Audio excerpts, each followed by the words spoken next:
micro-style notes, and one of which is on this appendix on intellectual craftsmanship. So I discovered this in a cupboard on the 13th floor of the multi-story building in ITM in 1986. My first exposure to sociology was in 1978 in ITM, and subsequently in the US in 1982, 83 to 86, where I took political science and mass communication. Among others, I took some courses in anthropology and sociology. But in 1986, I actually had really encountered C. Wright Mills from this appendix, which I'm showing you now. You can download from the internet, or you can buy the book and you can download the whole book. But I'm using this part of the book called On Intellectual Craftsmanship. Okay? So this was the part which I counted first, and then later I went to find the book. So what I discovered in this appendix is a way of thinking and a way of doing things. It essentially is looking at writing not only as a tool, but writing as theory. It is looking at writing as not only as the medium, but also as the message. In other words, one finds approaches, one finds thinking, one finds that in order to do scholarship, one has to write. It is the other side of the same coin. If you're doing sociology, if you're doing social science, if you're doing any form of knowledge, the way to express it, apart from giving lectures, presentation, is to write. Right? It is intrinsic. In other words, I mean, we can't separate the writing process, if you're writing a thesis, for example, to the substance or to the subject matter that you write, to the theory that you write. In order for theory to be expressed, maybe 1,000 years back, it will be inscribed in stone. You know, you'll find theories inscribed in stone, Batu Bersurat, Kuala Lumpur, Batu Bersurat Gombak, Batu Bersurat Tanjung Malim. No, in other words, it has to be put somewhere. Yes, we can express things in orality, but ultimately it has to be in this particular form and in this particular manner and in this particular mode, which is the writing mode, either carved in stone or on paper, physical paper. And now with the new media, it is digitized, but still, when you talk about a digital technology, when you use any form of software, it is still writing. You got to write what you want to express in. So here, what C. Wright Mills is trying to tell us is that we, as individuals, as human beings, would have to be integral to the craft. We cannot separate ourselves from the knowledge that we learn. I always say that a teacher cannot separate oneself from the teaching. But it's a tragic that that now you've got to fill up this process and procedures where you've got to submit your notes and teaching, and then you teach and so on. But the teaching and the teacher, the thought is one. You cannot separate the teacher from the teaching, and you cannot separate the teaching from the thought. T-A-U-G-H-T. So this is where I think if you are teachers or your students, you've got to think in that integral sense. We talk about kesepaduan knowledge, we talk about integration of knowledge, but we disintegrate things. We disintegrate ourselves from what we do. An artist does not separate himself or herself from his art. If he or she were to separate himself from herself from the art, then it is not art anymore. It is another product to be sold. It is commercialized. So this is where C. Wright Mills come from, and I've used this over the last 30 years, especially in my postgraduate seminar classes. In ISTAC, I've used it incidentally, but in my other classes in other universities, because there's a postgraduate class on a reading seminar, so this reading, this material will be integral to the student. Before I move on, I would like to read up a poem. This poem is taken from pages 195 to 19. Sorry.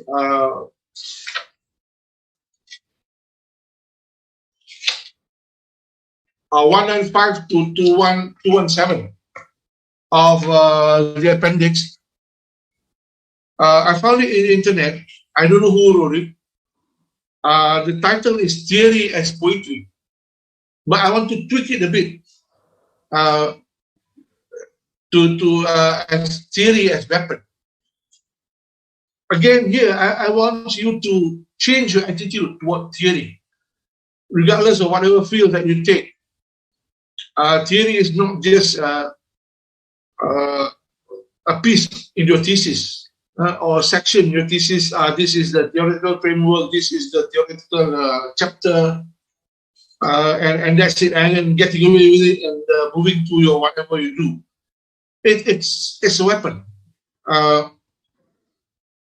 Why is I say theory is a weapon? Because I also have been working on history as a weapon, but it's very dangerous actually.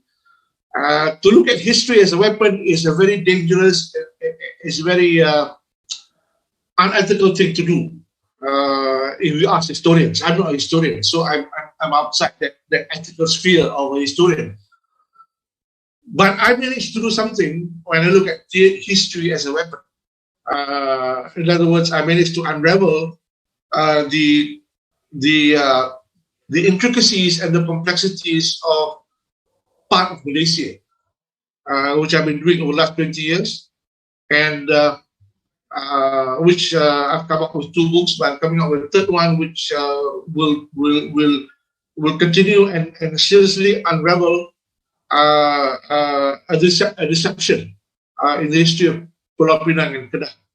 And this morning I just got the permission from the Penang Museum to use a visual owned by the museum. So again, this will come up. So that is a result of using history as weapon.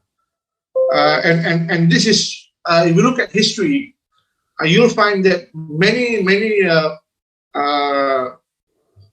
reformists on every side of the divide know history and have used history as a weapon.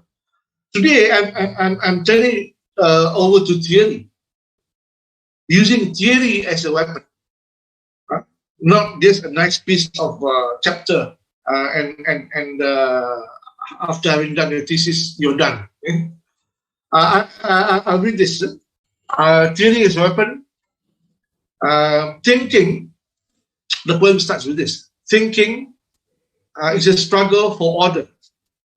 Thinking is a struggle for order. And at the same time, for comprehensiveness. You'll get what I mean when I go through the meals. Thinking of the opposite of that with which you are directly concerned. Orient yourself to the central and continuing tasks of understanding the structure and the drift, the shape and the meanings of your period. Do not allow public issues as they are officially formulated, or troubles as they are primarily felt, to determine the problems that you take up for study. Above all, do not give up your moral and political autonomy, but accepting in someone else's terms the illiberal practicality of the bureaucratic ethos or the liberal practicality of the moral scatter. Thank you. Now, just a little bit. It starts with thinking. Thinking is struggle for order. Now, in writing, what do we want to achieve? Remember that a thesis, let's give the example of a thesis or a piece of essay, is an effort to put your thoughts in order, to put ideas in order. That's why it's important to use the phraseology of many a good American professor. I was trained there. I'm quite enamored with that. When they give us assignments, they would say, I want your coherent essay. They would say, write a coherent essay. Why not just an essay, but a coherent essay? In other words, in doing a thesis or writing a paper, we're exposed to a galaxy of ideas. I know nowadays students just they're not engaged with the galaxy. You're not engaged. I mean, I'm not talking about the universe, but you're talking about the galaxy means what? What is the literal visuality of a galaxy?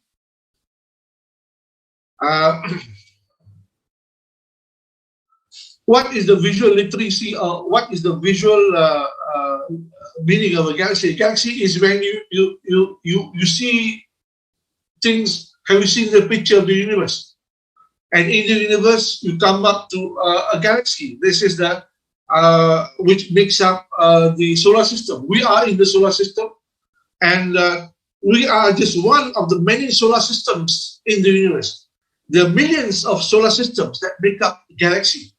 So that's what I'm talking about. We are exposed to, or we should expose to, or we should work ourselves through, we should walk through the galaxy of ideas, literally or metaphorically. Or in other words, in the thesis that you do is within that particular area that you have determined and defined, not what others determine for you, not what your professors determine for you, perhaps not what your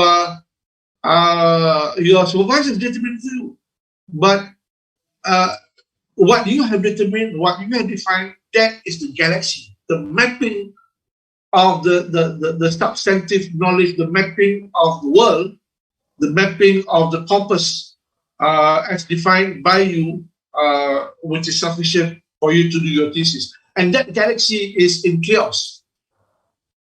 I'm sure you have come across these courses on chaos and order.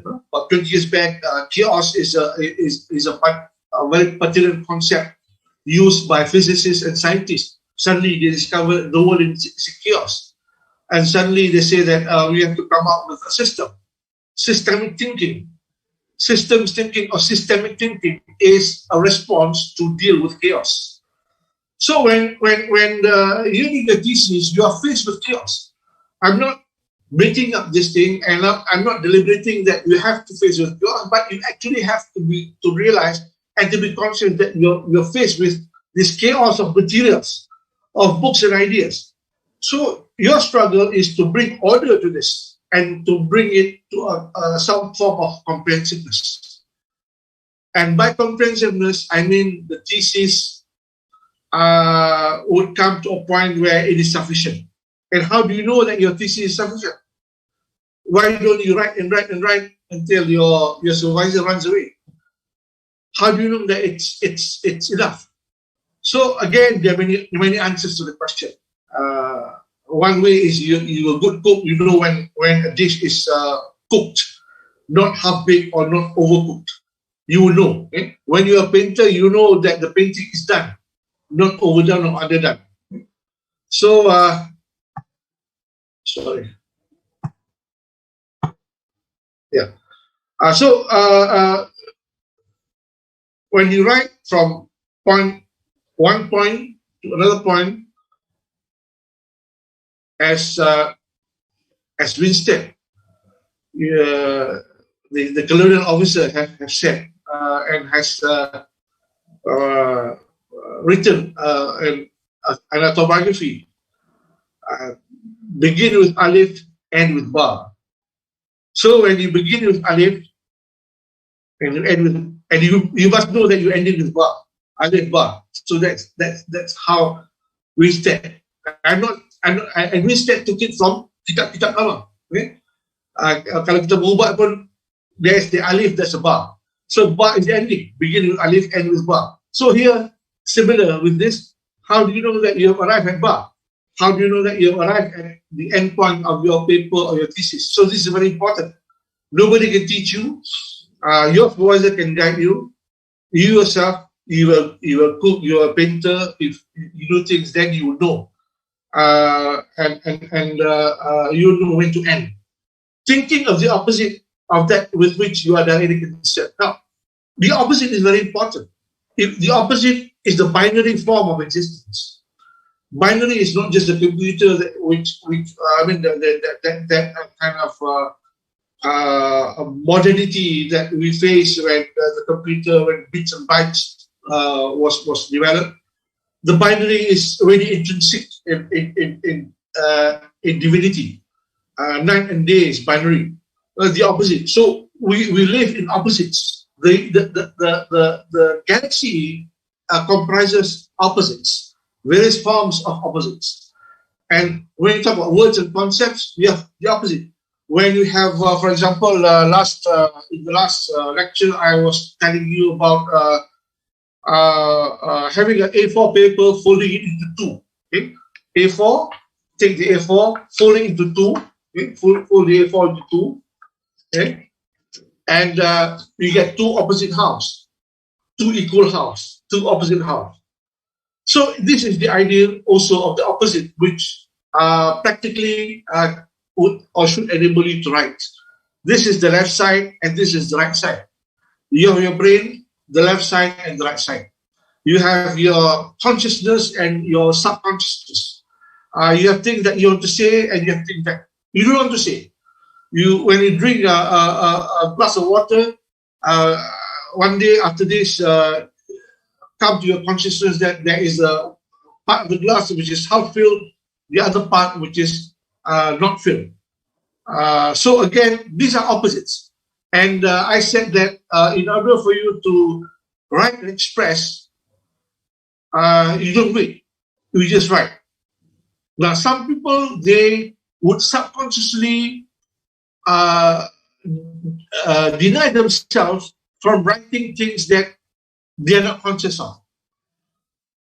So this is where the left side of this paper helps you to write your subconscious level. The right side will help you to write the conscious level. Sometimes when you're writing, your mind will fly over, your mind will think of something else. It is possible to write that something else while you're writing your main text.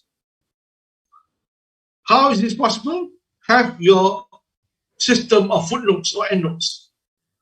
The footnotes or endnotes is the manifestation of your subconscious mind, of the mind that if you were to put in the text, it will disrupt the text. So in order to not to disrupt the text, you put it in your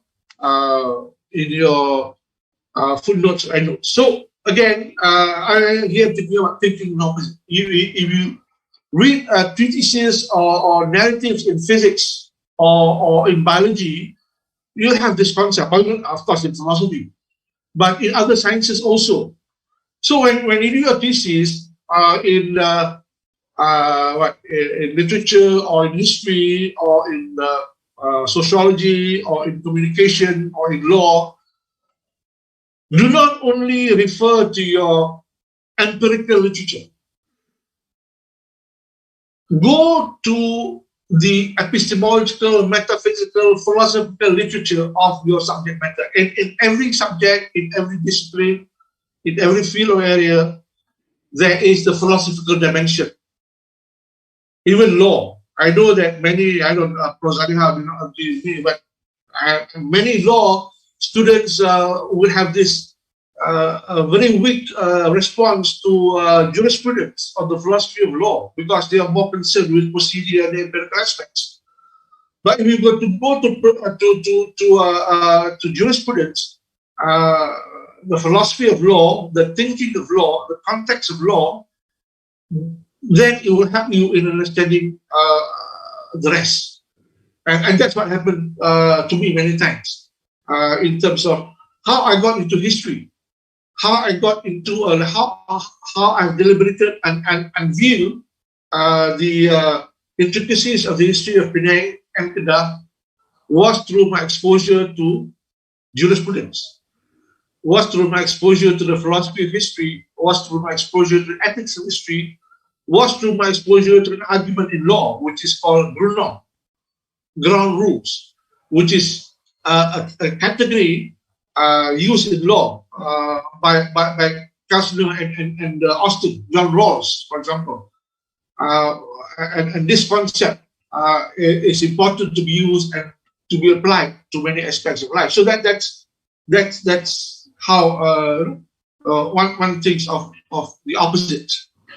The idea of terra nullius, a doctrine that implies nobody owns the land. The land is not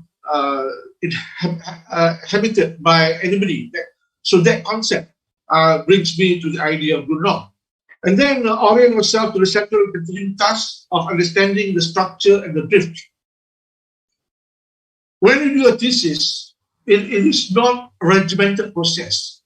I would advise against yourself or your supervisors to treat thesis supervision or to treat thesis work or writing paper as a kind of regimentation, where you're permitted to, where you can only source out from literature 5 years back, where you cannot transcend that particular defined body of knowledge and so on. I think one of the things that we have to realize, and supervisors have to realize, that thesis is you're dealing with ideas. Any form of thesis, I don't know about engineering. I've read engineering thesis, but I don't know how they fit into. To me, it's not a thesis; it's a technical paper. But we're talking about PhD. We're talking about postgraduate. So again, drifting yourself. You have to drift yourself. You have to dream yourself. When you drift, you will arrive somewhere. Again, if you read about how the Maoris landed in South Pacific or New Zealand, one of the theories is the drift theory, where they drifted from somewhere in South Asia, from the Sunda land, from the Malay archipelago, and they drifted across the Pacific. And I posed this question to them. Yeah, they said they drifted and they landed in the islands of Tuvalu, Samoa, and Maori, and so on. So they also believe in drift theory. So you drift and you find something. The shape and meanings of your own period. So shape and meanings, again, we're talking about semantics. We're talking about in Malay thinking or Malay cosmology, it's Budi, Rasa, Jiwa, dan Rupa. I only use these four categories. But these three categories, Jiwa, Rasa, dan Rupa, emanated from the idea of Budi. Budi is a network of wisdom in which you have these three things. So again, in doing your thesis, you will encounter this. You will encounter forms, you will encounter meanings, you will encounter not only the tafsir, but the ta'wil. And the ta'wil is many times. One interprets things many times. One interprets things in deeper and deeper levels. And in your own period means that in the time that you're seeing, you're living in a certain time. We're not living 2,000 years back. We're not thinking of things 2,000 years ago. We think about things 2,000 years back, but we're not thinking like what people 2,000 years ago think. So we're talking about in our period, or in the period that we're living in, that we the extent that we can manage or that we can remember. But it doesn't mean that when I say in your period, it doesn't mean that you would profess ignorance of the years before you were born. Again, this is important for students of history and the social sciences. Most of it, perhaps, is doing something or studying things before you born. So you have to be intimate. You have to be intimate of the jiwa, rasa, and rupa, the spirit of the past, the other country. Okay? And so you have to look into the historicity, not history, but the historicity and the geography of it. Imagine that you're there.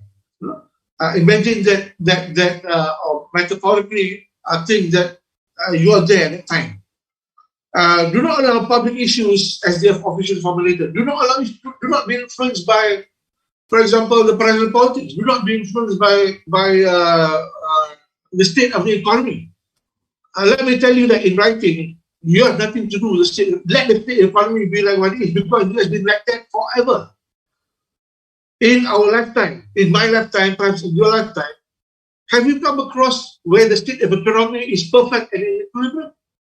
I've never come across it in my 64 years of life. And I'm sure that we talk about modern economics of the last 200 years. Nobody has come to a state of perfect economics. So forget about economics. If the country is in depression, you go on with your thesis. If the government has no money, you go on with the thesis. If there's war, you just go on with the thesis. It doesn't matter what people say. And this happens many times. People will think that who reads your thesis? Nobody knows. Yeah, doesn't matter. If the only person who knows will be yourself, your professor. But even your professor may not know your thesis. Only you who knows your thesis. I mean, there's many stories like that which I've heard from certain philosophers.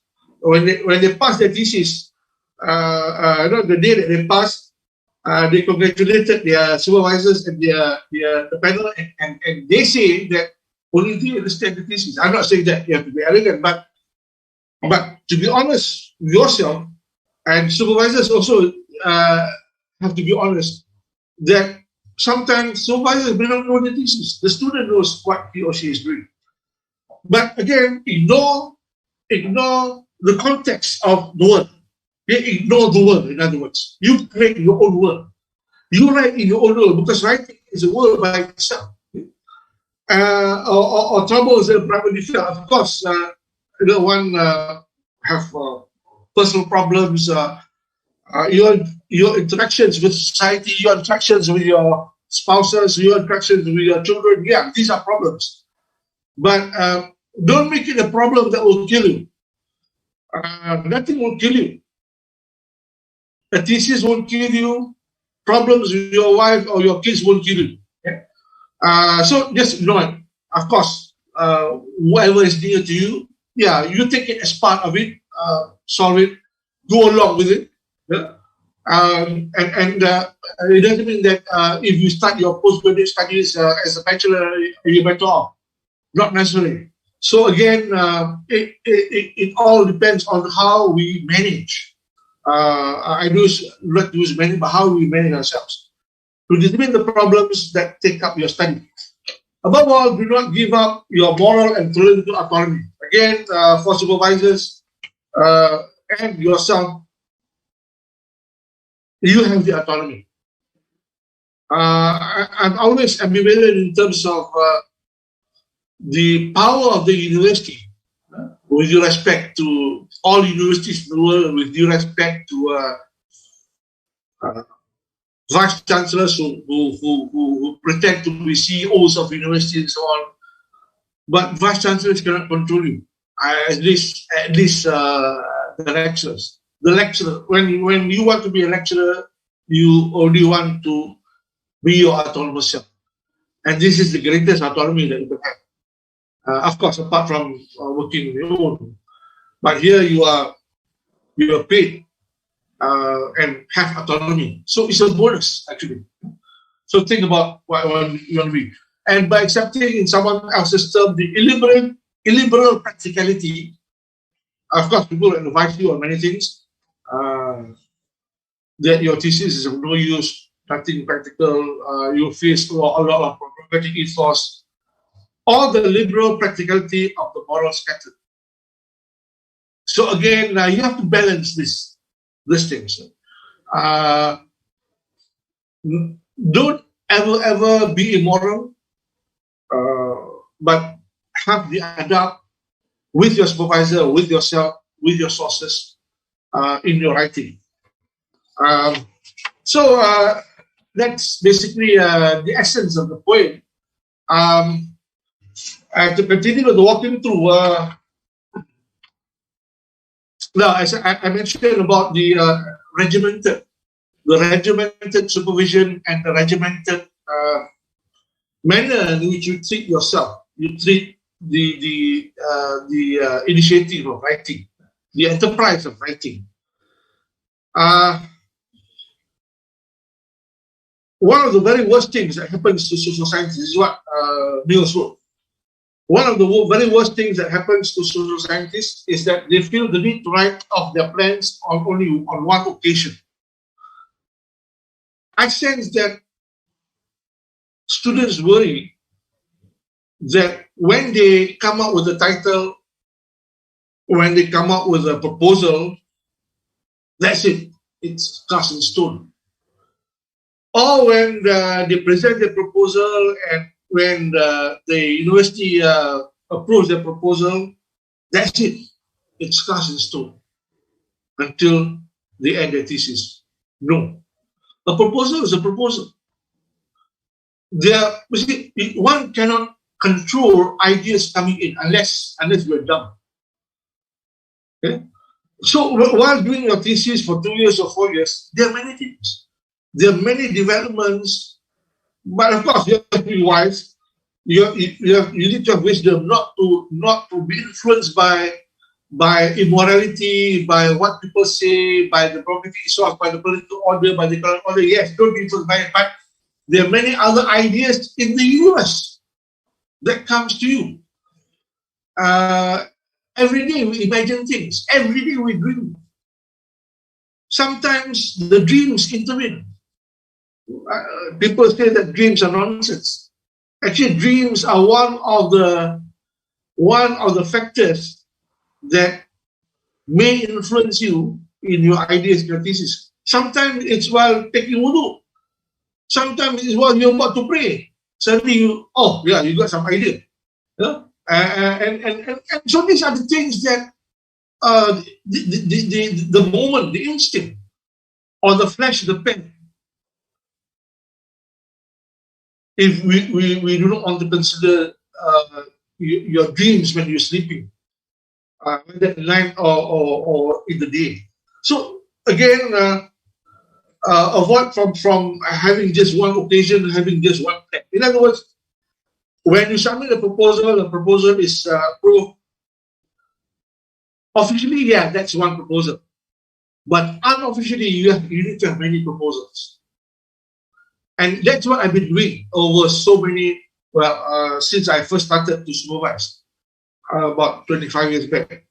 I said to my students, the title is not final until even just before the Viva. Title is not final. Anything is not final. But of course, you need to have the text. You need to have the text. Is only final, even if it's not final after Viva. You have the post-Viva period. So again, it's only final when you bind your thesis and submit and you get a letter from Senate saying that you got it. Okay? But my PhD is final before you will submit my thesis. It's final when decided by the panel on the day itself. So on the day itself, they already granted me my PhD. It's final. I haven't, because I passed well corrections. But before I submitted the hard copy, I already got the letter. Anyway,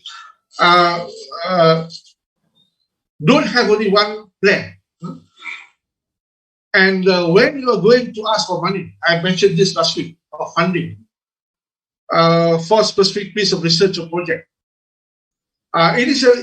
It is as a request for funds that most planning is done. Okay. Now he said this in 1959. You imagine how many years back? 40, 50, 60 years ago. 60 years back. It is as a request for funds that most planning is done, but this carefully written about. Now, I've said last week that funding is a bane for the serious researcher, for the serious scholar. The serious scholar is not a lover of funds, or should not be a lover of funds. Because when you have funds, you'll be committing your whole life. You'll be committing your whole time, managing the funds, determining the funds, and no time to think and reflect about the thesis. So putting it half-jokingly, funded research is bad research.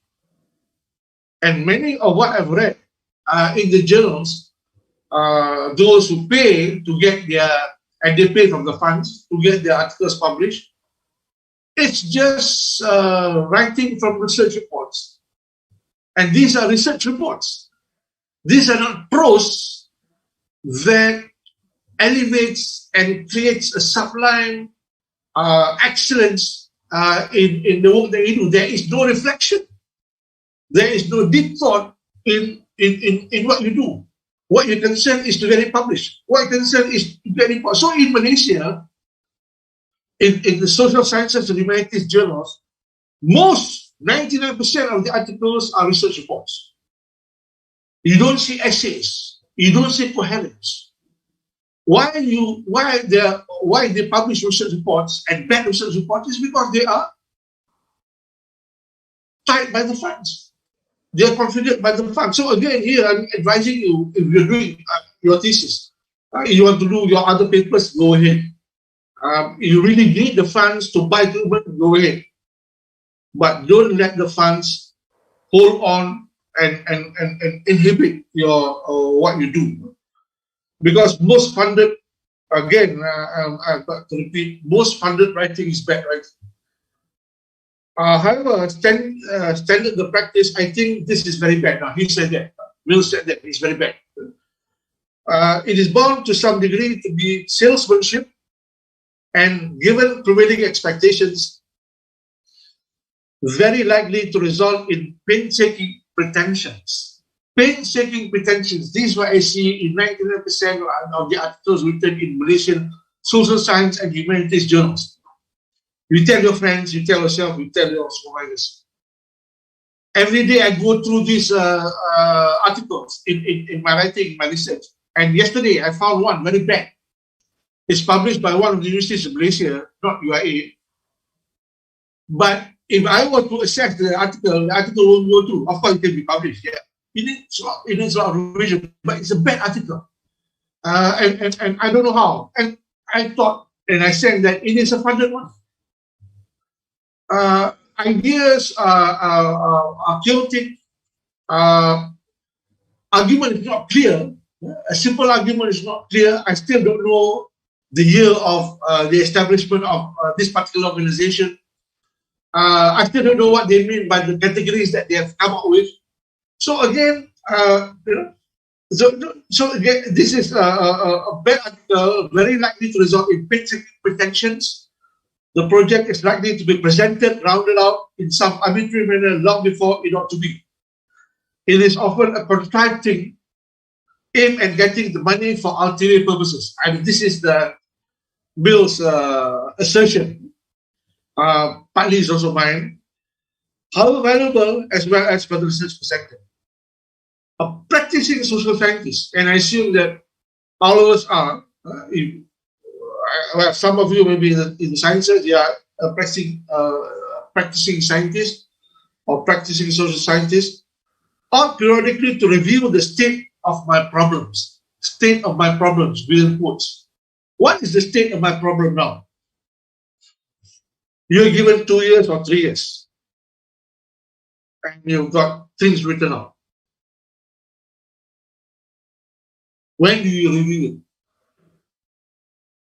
You review it every day, literally. I mean, you don't review it towards the end of 3 years. You don't review it just before you start. You even review it after you've started. And there's no such thing as, yeah, you're done with your readings and now you're writing your research. From day one of the first year, say 3 years, from the last day of the third year, from the day you submit your thesis, from the first day of the third year. In other words, you don't submit your thesis third year. The minimum time to submit your thesis is the first day of the third year. Right? Minimum is 2 years. So within those 2 years, every day you review your plans. And within those 2 years, you read as well as write. Until the end, until you submit. No such thing as, oh, I'm going to spend 1 year reading and the next year writing. Nonsense. Of course, yeah, some of you may have this facility. You can read, once you have the materials, yeah, you can write. And writing a thesis can be in 3 months. So don't waste your time. Don't think that, no, don't over stress. Because sometimes supervisors also are the problem. They would give the impression that the thesis is the hardest thing to do. No, living is the hardest thing to do. Living as a family, having a wife, having a kids are the hardest thing in the world. Not the thesis. Okay. So don't over stress. Once you have the materials, once you think that it is sufficient, right? And writing can be done in 3 months, or 4 months, or 5 months, or 6 months. I'm talking about the normal social science, humanities research. So a practicing social scientist ought to review the state of my problems and plans. And this is what Mill said. A young man, because he was young at the time, or a young man or woman, he died at, I think, 49 years old, while writing a paper. A young man or woman, just at the beginning of his independent work, ought to reflect on this, but he cannot, he or she, I don't want to be gender offensive, Prof. Zaliha will kill me, but he or she cannot be expected and shouldn't expect himself to get very far with it. And certainly, he ought not to become rigidly committed to any one plan. In other words, do not be rigidly committed to any one plan. Of course, you have your thesis. You have an idea what you want to do, but do not be rigid. About all he or she can do is write up his thesis, which unfortunately is often his first supposedly independent piece of work of any length. Perhaps it applies to most of you. Your first piece of work, your first independent piece of work of any length. And doing a thesis, yeah, you're doing something which is of a scale, which is not a daily phenomenon. In the sense that it's not every day you finish a thesis. You can finish a paper every day, depends on the paper you write. But a thesis, yeah, it is a prolonged period, it is a prolonged commitment, but don't take too long. If you take too long, you will have to restart and recharge. It is when you're about halfway through the time you have for work, or about 1/3 through, that such reviewing is most likely to be fruitful. So what he says is halfway or 1/3 through. So it's basically, if we take 2 years, half a year, you review. Right? You may change your topic. It's normal. Don't take it as something exceptional. It is quite a normal thing. I changed my topic after 1 year. Okay?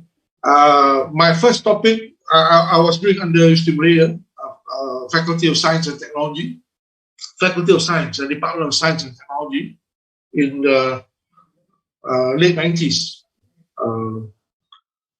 I was focusing on one particular topic, quite precise and quite intense. But I certainly found out that that topic may not be able to be extended to a thesis level. So what I did was to transform that topic into a chapter. I turned over my thesis. I transformed that topic into one chapter of the thesis, of the new thesis which I proposed. So that's what happened. So my new thesis is wider than the first proposal that I did. And Provost Mann was my internal examiner. So I have to thank him for giving an excellent review, an excellent assessment of my thesis. And there are many points which I have to, some I published and some I'm expanding for publication based on the thesis. And you can find some of it in my journal publications as well. Any working social scientist who is well on his way ought at all times to have so many plans, which is to say that the question is always, which of them I ought to work on next? In other words, unofficially, unknown to the university or your department, you should have many proposals, not only one. Okay? Just in case. In other words, you have a galaxy of ideas, but you need to have many galaxies of ideas. It is one intersecting or overlapping one another. That's how you move. You should swim and immerse yourself in getting as much or as sufficient or as relevant as possible. For example, when you have so many sources for a particular subject, which source do you use? This is a problem which I face. Which source is most credible? So again, one of the measurements is to look at the author. When you choose a book, when you choose a source for your thesis, look at the author, who the author is. Who is the author? Does the author have credibility? Does the author have authority in what he or she writes? If the author does not have credibility, then choose another author that says about the same thing. You can have 100 authors talking about the same thing, but one of them would be the most credible and would be the most authoritative. Use that author. But of course, also, you need to measure against the context. But what I'm saying is that a simple rule is to use the author that is the most authoritative and the most original. That's why when you do a thesis, you cite, but sometimes you have to cite one person based on the citation of another. In other words, that person would be the most authoritative, but he has cited this particular person. So, because you cannot find this particular source. Nowadays, it's easy. I'm not telling you how to do a shortcut, but if you know that a source is available and you can have access to it, and you know that it's authoritative, use that source. There are many shortcuts nowadays, but don't try to take advantage of the shortcuts. Now we are living in an era of great transition. When C. Wright Mills wrote this, it was normal. It was chalk and board. It was pen and paper. Another scholar who has written about writing a thesis is Umberto Eco. Umberto Eco is an Italian philosopher. He wrote a book, Writing a Thesis. I've reviewed the book. Maybe I give to the organizer. I reviewed his book on writing a thesis many years back. He wrote that in the 60s, and it's still relevant. If you're taking philosophy, you may come across this book, In the Name of the Rose, written by Umberto Eco. He was talking about semiotics. A rose can be any other name, for example. Yeah? So again, my reference is based on a certain time that is not disruptive in the sense of what we're having now. At the time, the library is the UM library, for example. It's the physical place. Now the library is the whole world. The internet is the library. Things are different. How you source your work is different.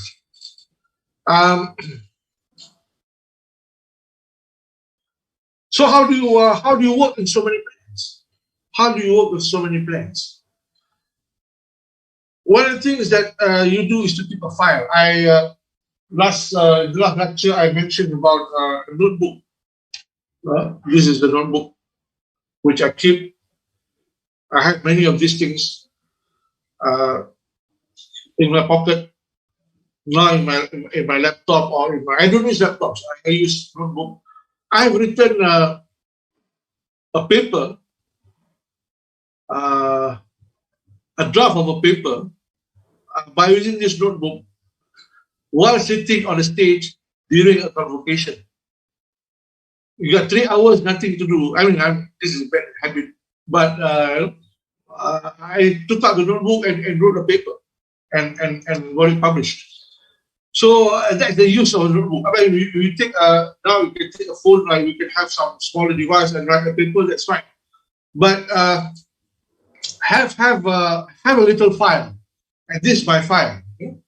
This has been my file for over 40 years when I was a student in the US.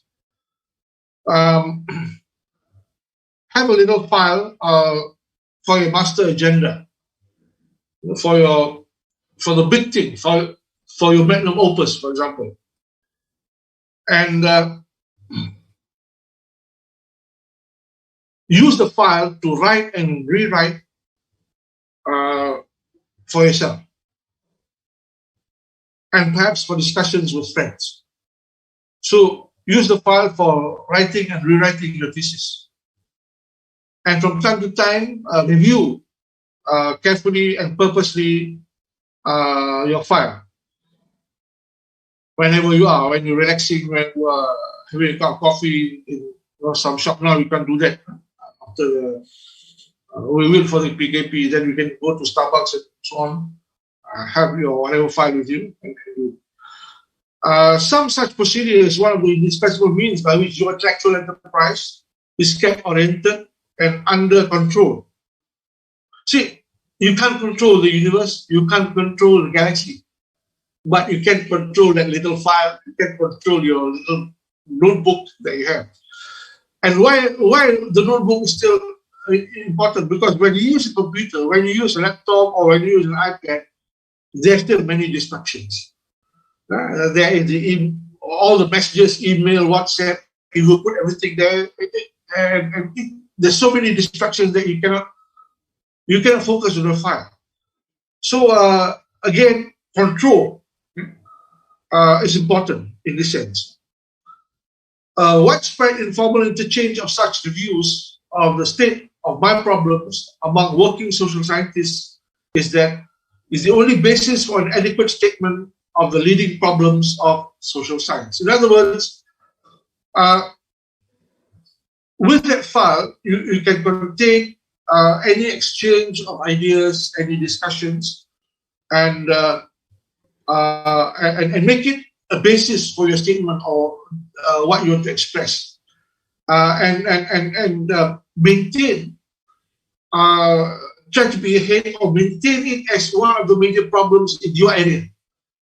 So whenever you do a thesis, you are at the edge of the world. In other words, you are the world of the subject matter or discipline or the field that you work in. There could be many people doing it independently. Doesn't matter. You don't know them, they don't know you. But you are the world. So define. If you cannot define, then you cannot express, then you will have no confidence in writing. And you will have no soul in writing whatever that you've written. So define it as a problem that you are defining it as a problem.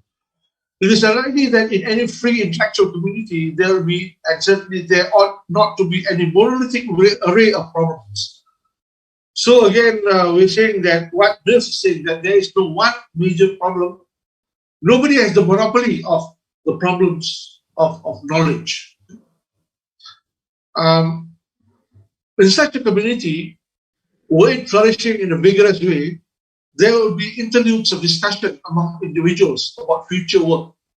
Again, see, when Mills says that, mentioned the community interlude of discussions among individuals, we're talking about the intellectual community, of the scientific community, or we're talking about the community that you are in.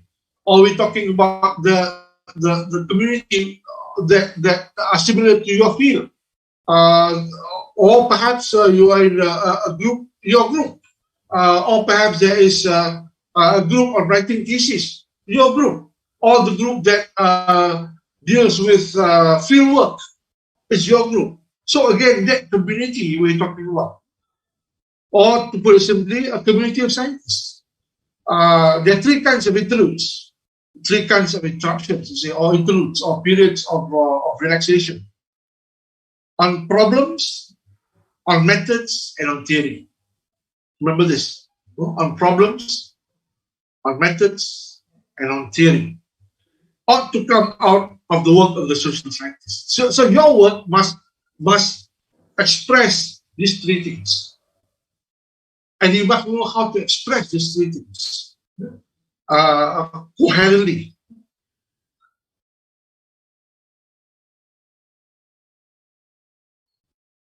These three things should be shaped by work in progress and to some extent must guide your work. It is such interludes that a professional association finds its intellectual reason for being. He's talking about, I talk professional association, I don't mean a formal association, but I'm talking about a group of people having similar interests. And for them too, your own file is needed. So in other words, when you congregate a congregation of scholars dealing with the same thing, then your file is important, the theory is important, method is important, and your problem is important. But one note about method before I end today's session. Method is not something that is cast in stone. Prof. looking at me now. Method is something that you learn, you adapt, you formulate and reformulate, and you can be critical. Mills is a person who sees method as antithetical. When he sees a thesis written in Malaysia with one chapter on method, I think he would fail the student. He would throw away the thesis out of the window. But I'm continuing that in some other forum. So method here would mean something else. Method here does not mean the method textbook. One last sentence before I end.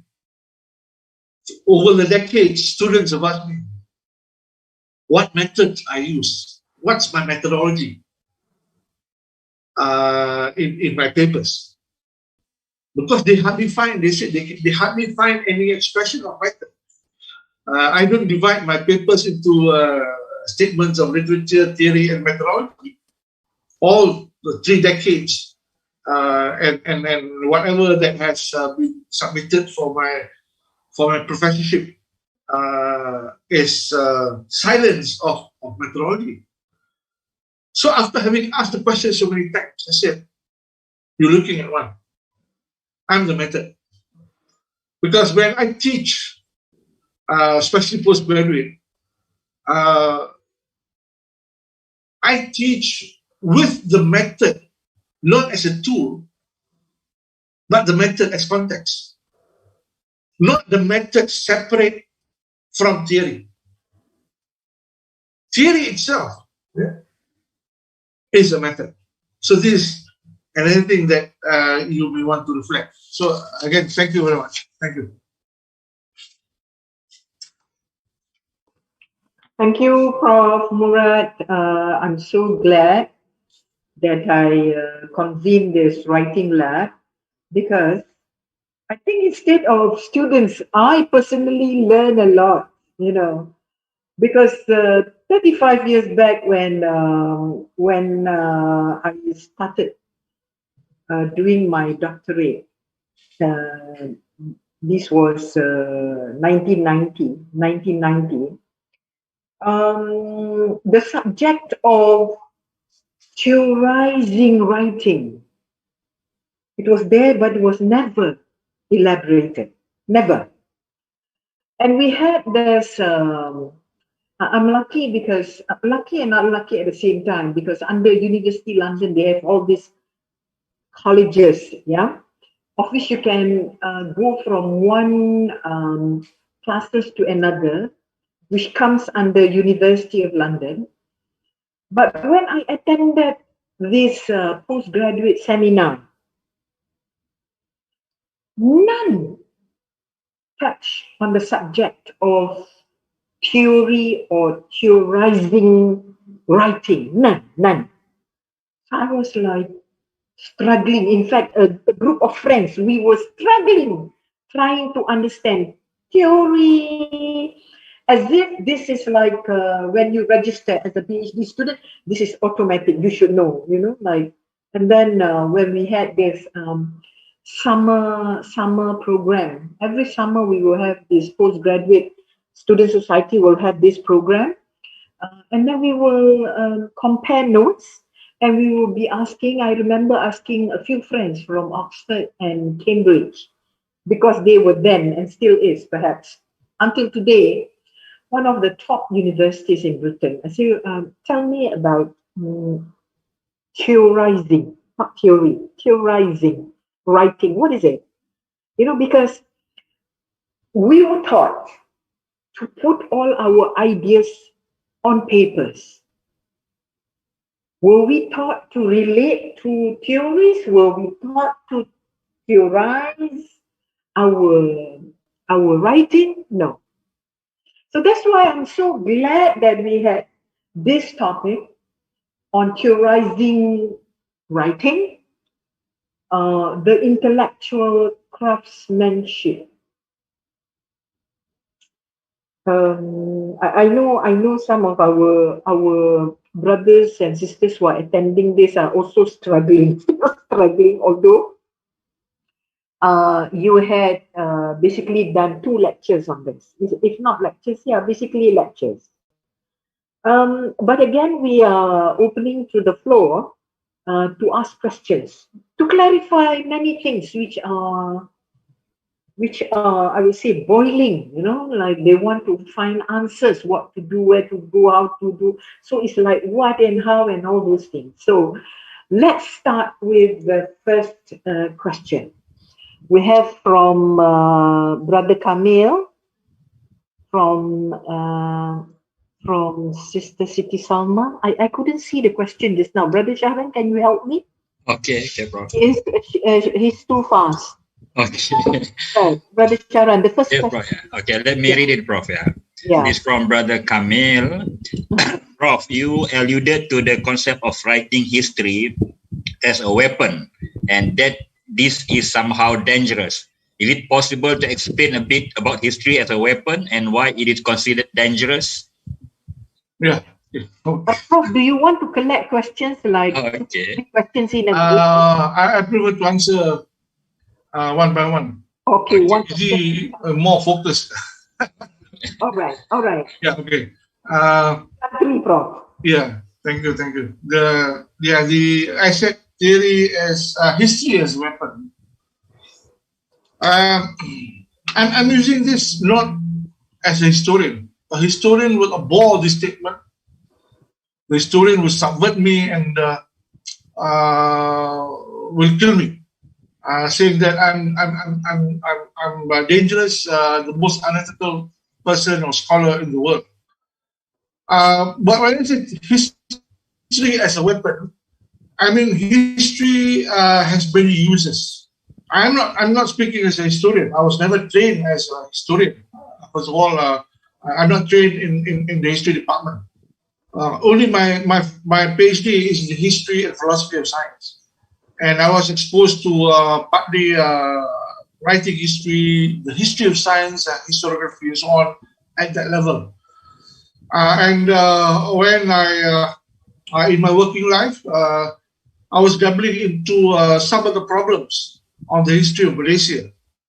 And what I discovered was that the history of Malaysia has been written from a Eurocentric Western perspective. It is not the history of Malaysia that has been written, but it is the history of the British in Malaysia. This is what has happened if you look at so many of the books written. And there is no one history of Malaysia written by a Malaysian historian, not even Pu Kek Kim. So when he discovered that the history not only Malaysia, but history of Indonesia, history of Singapore, history of South Asia, has been written from a colonial perspective.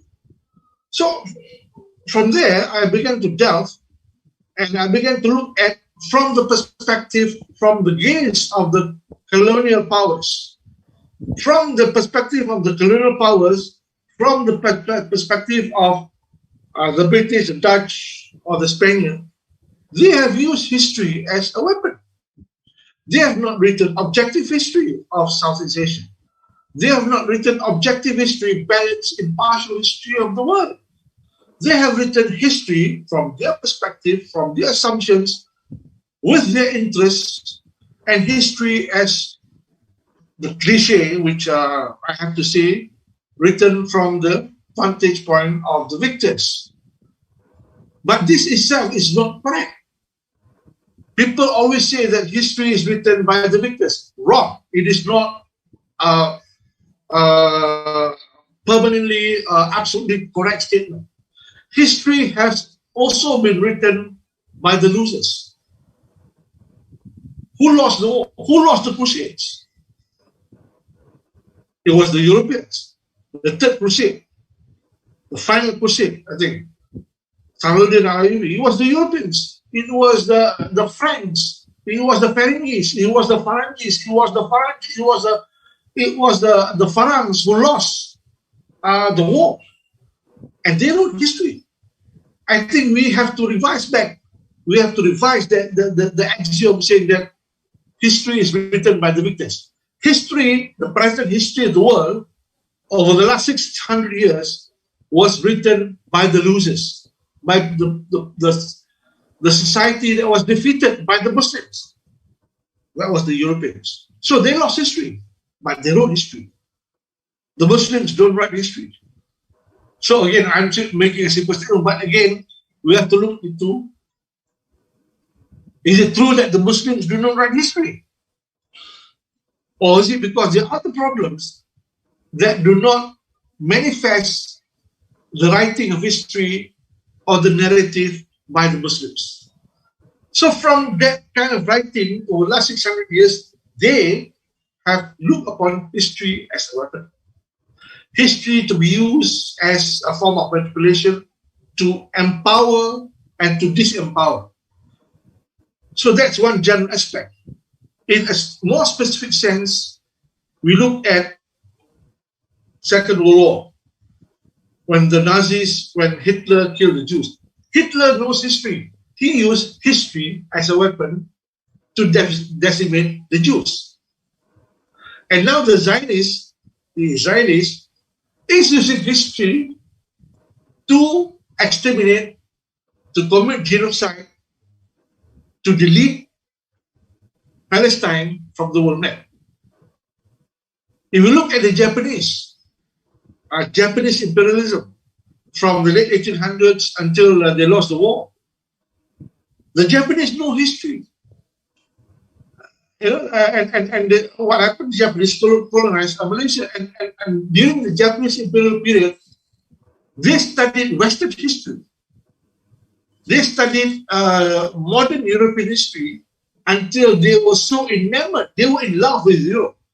The Kyoto School of Philosophy in Japan in the 20s and 30s, they were so in love with Europe, they were so in love with the Romantic movement in Europe, so much so that love turned to hate. And the Kyoto School philosophers advised Emperor Hirohito to launch war with the West. So that is also an outcome of the use of history as a weapon. If you go to Kyoto, if you want to feel the Kyoto School of Philosophy, there's one path along one stream. They call it the Philosopher's Walk. That was where a few philosophers, the Kyoto School of Philosophy, they walk to get inspiration and to come up with a corpus, a very strong corpus. I think you should expose yourself to the Kyoto School of Philosophy. When I was in Japan, I asked many Japanese. I think there was it's an enigma. Once I was there in Tokyo in one conference many years back. There were a number of old. At the time, in about 60 years back. There were many old Japanese professors. So one day I asked them about the Kyoto School of Philosophy. I wanted to know. And they said, they gave me a surprise look. Murad-san, we'll tell you tomorrow. When tomorrow came, they refused to tell me. So I sensed that there's something, but I'm studying the Kyoto School of Philosophy. And how the Kyoto School of Philosophy, in using history as a weapon, has created this idea of Nihon Jinron, the Nihon perspective, the Japanese perspective. The Nihon Jinron means everything is Japan. Everything must be seen from a Japanese perspective. So the Japanese society post-World War II was the outcome of the imperialist Japan, and within that, the outcome of the Kyoto School of Philosophy, which has been entrenched in Japanese society now, that has developed all the ethics, all the ada, all the ethics, all the technological advancement, all the thinking, the rigidities and the ideas and the advancement of Japan now here. So you got to look at that. And Mahathir knows it. He also looks at history as a weapon. When he took over in 1981. But of course he won't say it. He studied the Tokugawa period. He studied the Japanese history and philosophy. So again, it's important for any society to advance. That society must know history. Know here, not in the sense of reading history. Know here means internalizing, going back, capturing the spirit, the buddhi, the roh of history, the soul of the history of what one studies. And this is what has happened to the world. And this is what has happened to the Japanese. They may seem to be ignorant of us, but they know us more than who we know ourselves. So that's what I mean by it can be dangerous, yes. It can be used for destructive ends, but at the same time, it can be used for other purposes. Thank you. Thank you, Prof. That's a long explanation, but we still have opportunity for perhaps two more questions. Which one is a better choice for scholarly writing, books or peer-reviewed journal, Prof? I think I need to break your paradigm. In scholarly writing or any form of scholarly essay, just do away with the division between books and journals. Nothing is better or worse. In other words, you can use books, it depends on the relevance of it. What's important here is when journals are concerned, think of it as peer-reviewed journal. Okay? Don't think of it as Scopus, IIWS, Index, ranking. I mean, those are futile categories. Those categories are like football leagues. Traditionally, in a university, any university that produces thought and scholarship will publish it in a journal. Okay? And to get the piece of writing legitimized, accepted by the community of scientists, it has to be peer-reviewed by our peers. Once it is accepted by the peer reviewers, it will be published in the journal. Hence, the generic peer-reviewed journal. So that's what I would go for, and that's what I would assume. A peer-reviewed journal is a sufficient category. That's one. Second, books. It depends on where you or what subject you are looking into. But both books, and the books here need not be published yesterday. It may be published 500 years ago. Okay? It will still be relevant. We're talking about books. Or we're talking about books before the advent of the printing press, books by the Phoenicians, books by the Koreans, it may be 2,000 years ago. We may not be books in the present form. The modern book only started about 500 years back. Or when we talk about journals, any journal that is produced by the university or by any learned society In the world, there are many learned society. Those are perhaps even more important or even more relevant. But again, if you ask me, both books and journals can and should be used for any form of scholarly writing.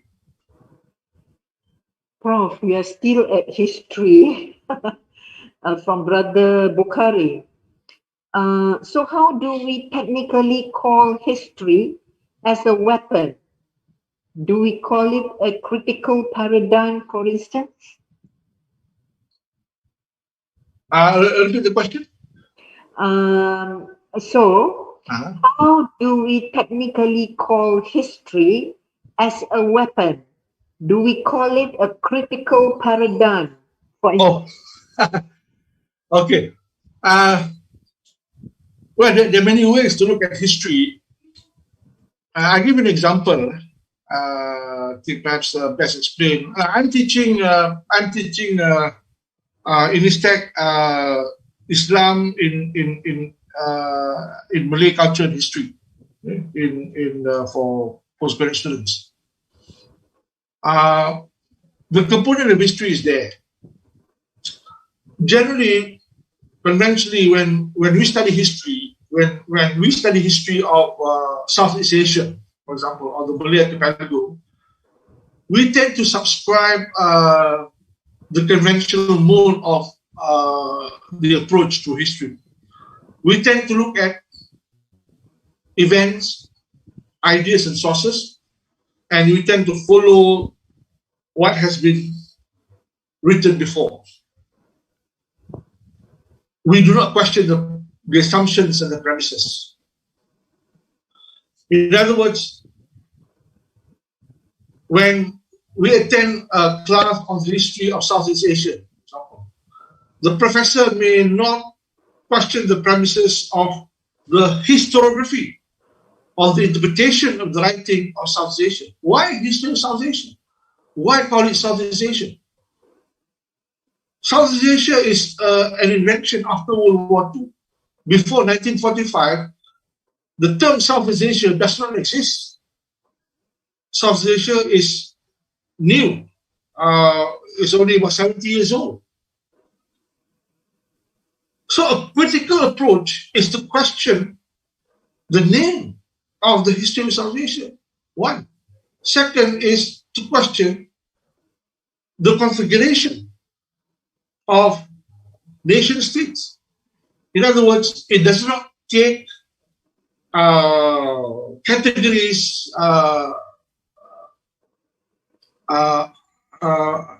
conventionally. It does not accept categories without questioning them.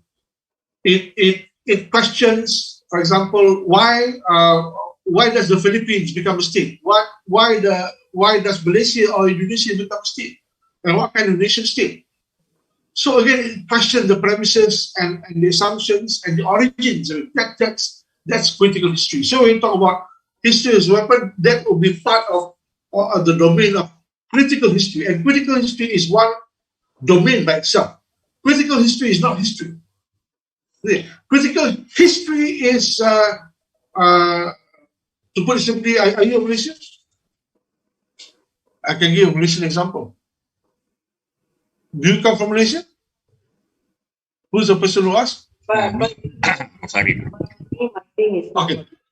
It's not Malaysian. Yeah, Bukhari. I think Bukhari. Well, Bukhari is famous in Nigeria. Yeah. Would be a Nigerian.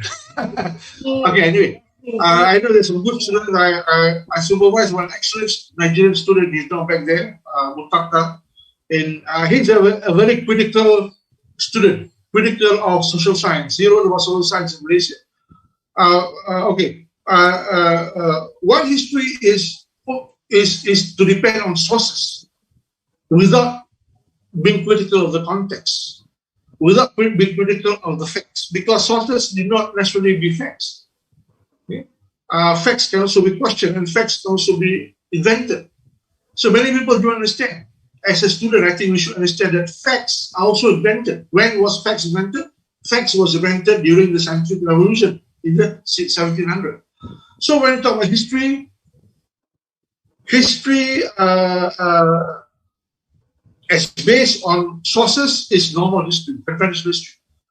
Critical history is history looking at things in context, questioning facts, and generally critical history would come under thematic history, or would come under what the French would say the longue durée, the analysts.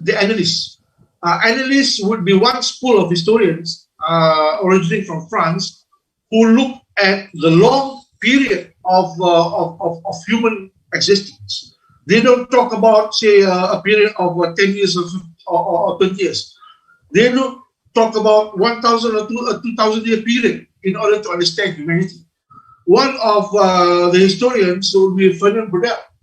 Braudel talks about civilization, history of civilizations. And Braudel talks about the longue durée, longue durée, Longue Durée. So it's called the analyst history. That's a domain in what we call critical history. It's critical of, for example, looking into the Mediterranean and how we can look at the Mediterranean configuration of Mediterranean history and compare that to Southeast Asian, or compare that to the archipelagic history, the history of the Malay archipelago. So again, normal history is Rankian history. If you look at you study history, I forgot his full name, but Ranke is a German historian. He came up with this so-called objective history, that one has to detach oneself from one's values and look into historical phenomenon as scientific. But on the other hand, one can also look into, for example, some of the manuscripts which are not regarded as history. People like Razi, for example, who's here, and many others who may look at the Malay Hikayats. They are not regarded as history by Western historians, but to us they are a source of history. So that is part of critical history. So there are two. One is the analyst.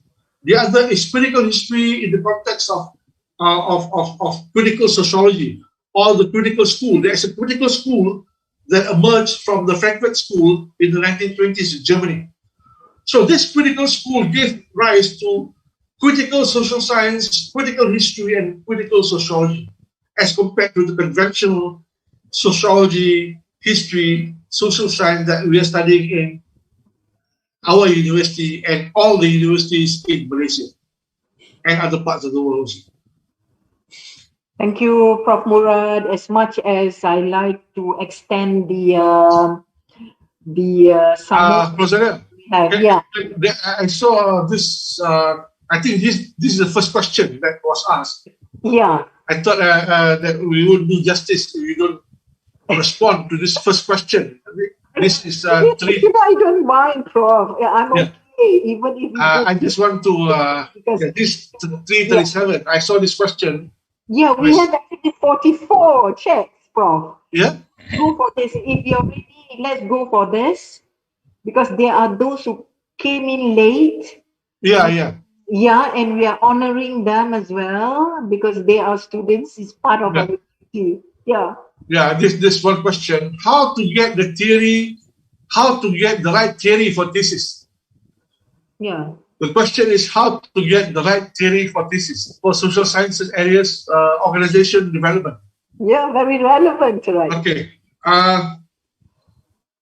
First of all, that's why I said the student would have to immerse in the galaxy. Would have to immerse in the galaxy of concepts, theories, assumptions. The body of knowledge would have to immerse. Would have to map the body of knowledge. So that is one way to identify and to develop options for the right theory or the wrong theory. I wouldn't say the right theory, but for an appropriate theory for the thesis. It depends on what our thesis is. Okay? And to be more specific, organizational development now. Where organizational development is concerned, I know there are many people who take human resource, organization development, organization theory, marketing, and business. It's basically a business management subject. But if we were to delve further into organizations and look at organization theory, then we would transcend these areas. We will go to physics and biology. The origin of organization theory is in biology. When you talk about different levels of systems, the origin of systems theory, Ludwig von Bertalanffy. Ludwig von Bertalanffy was a biologist. He developed this idea of a systems theory based on organizations in organism, biological organism from the lowest organism to the highest organism. And the highest organism is the universe, the galaxy, the solar system, the earth, nations, organizations like universities, and to the human body. So he developed a hierarchy for these organizations, and he came up with one which is very relevant. It's called systems theory. I mean, the idea of homeostasis, the idea of equilibrium. Different disciplines will term it differently. So again, I think for the person who asked, that what you call foundational literature, that foundational knowledge is important in terms of knowing the structures of systems. Then only you will be able to understand organizations. So again, these structures may be contributed from biology, from physics, and that only moves into economics, political science, and so on. And what I did personally is the idea of equilibrium, disequilibrium, and homeostasis, and this metabolism. You know, I mean, some of you take biology, whatever, medicine. There's metabolism, there's anabolism, there's catabolism. So the equilibrium is the metabolism. The disequilibrium, either your body will be at the state of catabolism or anabolism, more or less. So it has to be in that state, in that steady state, as the physicists would say, or in that homeostasis, as perhaps the people from the social sciences would say. So again, concepts and categories from various disciplines would have to be not mastered, but I think a good student would be able to be engaged with these disciplines, with these different prisms, and then only we can appropriate our theories. The fault with many of our PhD students and their supervision is that they are only engaged with one or two areas, and it creates a huge blind spot. And when they get their findings, distorted, but taken to be true. So again, it is advisable as a student of one area of the social sciences, say in psychology or in the organizations, to be engaged in other areas of social sciences or in the sciences. This is what happened to me. I was a student of liberal arts in Minnesota. I was a student of political science, but I was in the School of Liberal Arts. I was engaged in the sciences, in biological sciences, in mathematics. I took courses under the medical school also. So I knew stuff, but I took courses in biology, psychobiology. But we learned from there. I began to transpose theories of organizations into these systems or into these areas. So Prof. If you can conclude, Prof, I'm taking this opportunity to ask because I know there are many students from various backgrounds. Yeah, what about application on theorizing writing in the discipline of Islamic studies? Yeah. Mm. Islamic studies would come under the category of social sciences and humanities. But Islamic studies would have its peculiar perspective, which we can be critical about, because the category of Islamic studies is a very colonial category. whereby it sort of isolates itself. It was formed when the colonial powers began to have universities. Therefore, they grouped together into Islamic studies. I know there are many debatable areas in this, but one has got to look at Islamic studies from the social sciences and also from the humanities. Then only one gets. I'm not talking about Hafiz or producing. I'm not talking about that. That is a specific manner, a specific mode. But I'm also looking at the manner in which Muslims from the 9th to the 13th centuries study. If we go through Al-Farabi and Khaldun, for example, I mean, we may term them as Islamic scholars, we may include them as Islamic studies, but how do they study? How do they classify the sciences? Again, it will be a very interesting way to look into how and this is also Prof. Bakar's forte. But I also include studying Al-Farabi in my thesis. I think that's why you like it, without knowing that.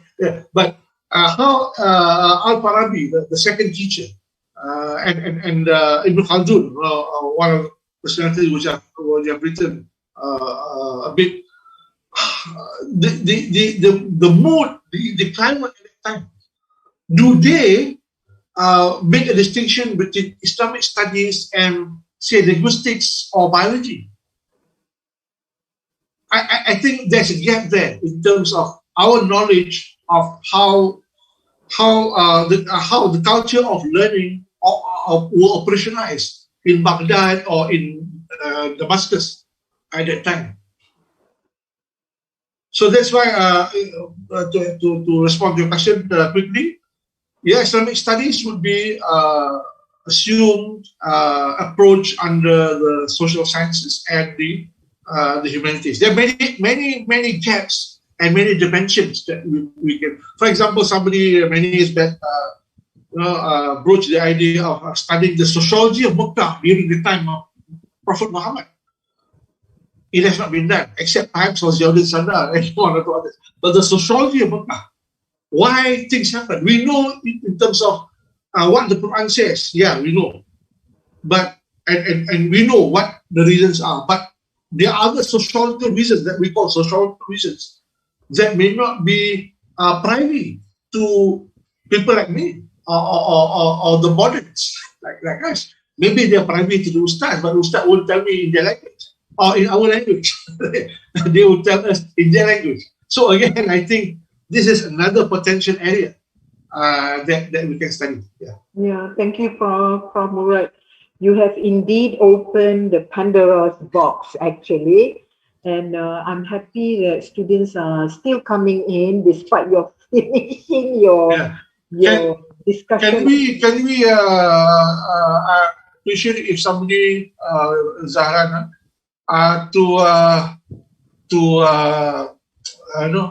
document the questions and the comments. Okay, sure, Prof. Yes. You copy and paste the questions and comment and give it to Prof. Zalia and myself. Yes. So from there we know and we can.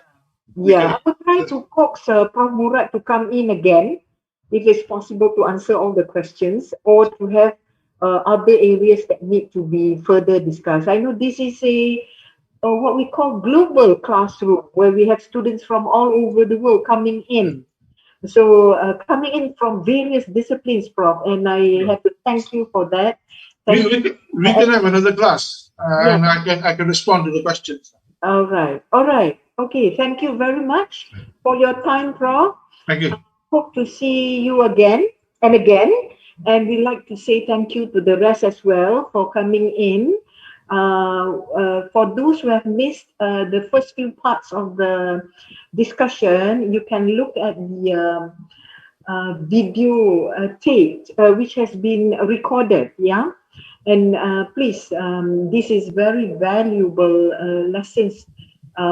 Free doesn't mean of no value because I think I've gone through some webinars where they charge, but for us, this is our service to the Ummah.